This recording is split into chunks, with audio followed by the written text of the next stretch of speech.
Bismillahirrahmanirrahim. Assalamualaikum warahmatullahi wabarakatuh. Di sini saya akan menjelaskan sedikit tentang sejarah hukum acara perdata di Indonesia. Pada awalnya, tidak ada peraturan hukum acara perdata yang lengkap bagi peradilan gubernemen yang memeriksa dan memutus perkara perdata untuk golongan Bumiputra. Peraturan hukum acara perdata yang digunakan oleh pengadilan yang berwenang mengadili golongan Bumiputra dalam perkara perdata adalah peraturan hukum acara perdata yang termuat dalam STB 1819 nomor 20 yang hanya memuat 7 pasal tentang acara perdata. Nama semula Herzian Indonesisch Reglement atau HIR adalah England Reglement atau IR, yang berarti Reglemen Bumiputra. Perancang IR adalah Mr. Wichers, Presiden Hogerechtshof, yaitu badan peradilan tertinggi di Indonesia pada zaman kolonial Belanda. Dengan surat keputusan Gubernur Jenderal Rochusen pada tanggal 5 Desember tahun 1846 nomor 3, Mr. Wichers diberi tugas untuk merancang reglemen atau peraturan tentang administrasi, polisi, serta proses pidana bagi golongan Bumiputra. Pembaruan IR menjadi HIR tahun 1941 ternyata tidak membawa perubahan apapun pada hukum acara perdata di muka pengadilan negeri. Pembaruan IR tersebut hanya terjadi dalam bidang pidana.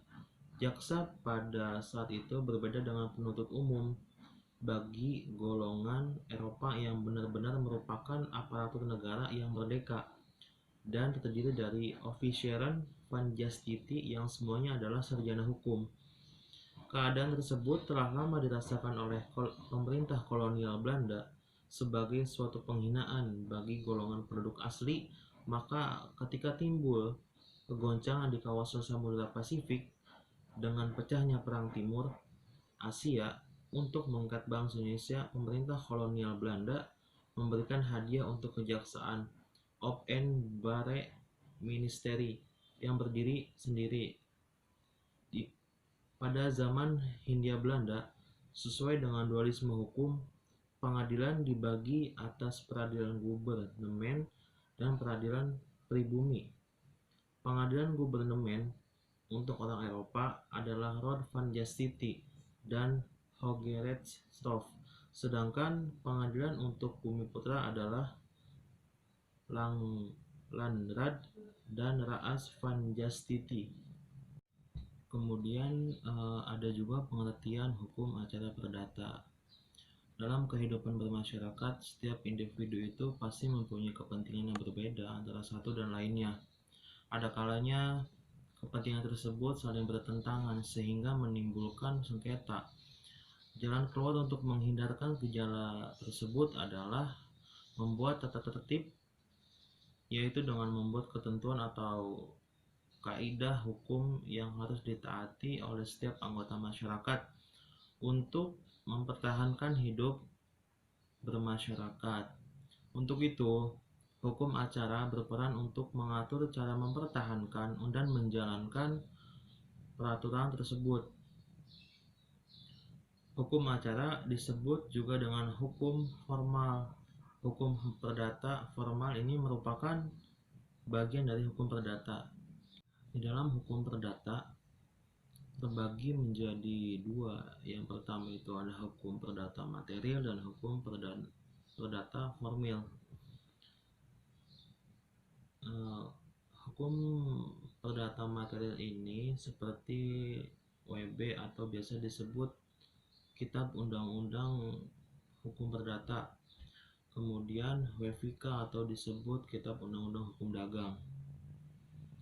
Kemudian ada yang namanya hukum formil. Hukum formil ini seperti HIR atau disebut hukum acara perdata yang berlaku untuk Pulau Jawa dan Madura, serta RBG yang biasa disebut hukum acara perdata yang berlaku untuk daerah luar Pulau Jawa dan Madura.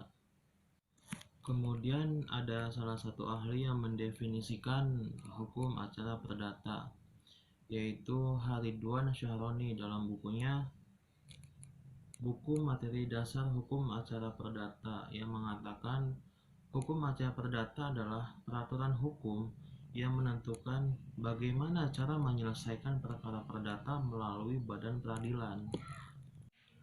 Pada aspek teoritis dalam praktek peradilan, pada asasnya hukum acara perdata adalah sebagai berikut. Yang pertama, peraturan hukum yang mengatur dan menyelenggarakan proses pengajuan perkara perdata kepada hakim atau pengadilan. Dalam konteks ini, pengajuan perkara perdata timbul karena ada seseorang yang merasa haknya dilanggar orang lain. Kemudian, membuat surat gugatan sesuai dengan syarat perundang-undangan. Yang kedua, peraturan hukum ini menjamin atau mengatur dan menyelenggarakan cara hakim mengadili perkara perdata. Dalam mengadili perkara perdata, hakim harus mendengar kedua belah pihak yang berperkara. Di samping itu, dalam proses mengadili perkara, hakim juga bertitik tolak pada peristiwa hukumnya. Hukum pembuktian dan alat bukti kedua belah pihak sesuai dengan ketentuan perundang-undangan selalu aktif. Dan peraturan hukum yang mengatur tahap proses pelaksanaan putusan hakim atau eksekusi. Jadi dapat disimpulkan bahwasannya hukum acara perdata adalah hukum yang mengatur tentang tata cara beracara atau tata cara proses pemeriksaan di pengadilan terhadap penyelesaian sengketa perdata dalam rangka menegakkan hukum perdata. Kemudian di dalam hukum acara perdata itu terdapat asas-asas. Yang pertama, hakim itu bersifat menunggu. Yang kedua, hakim bersifat pasif. Yang ketiga, persidangan yang terbuka. Kemudian yang keempat, kedua belah pihak harus didengar. Yang kelima, putusan harus disertai dengan alasan. Dan yang terakhir itu sederhana, cepat, dan biaya ringan. Kemudian yang selanjutnya itu ada sumber hukum acara perdata di Indonesia.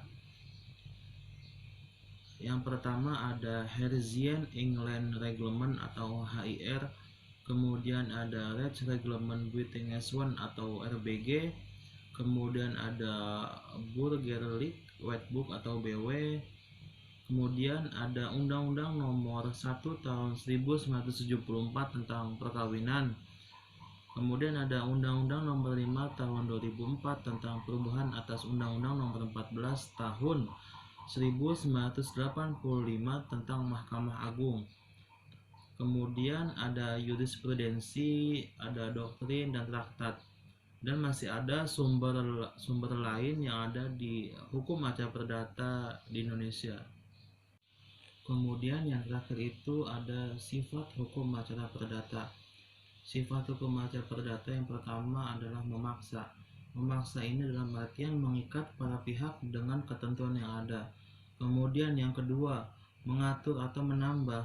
Yang dimaksud di sini adalah aturan dalam acara perdata dapat disimpangi dengan para pihak karena mengatur kepentingan khusus.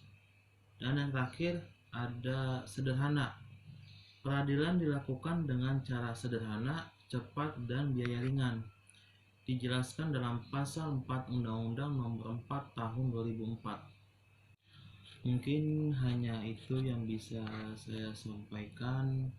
Kurang lebihnya mohon maaf. Wabillahi taufik wal hidayah. Wassalamualaikum warahmatullahi wabarakatuh.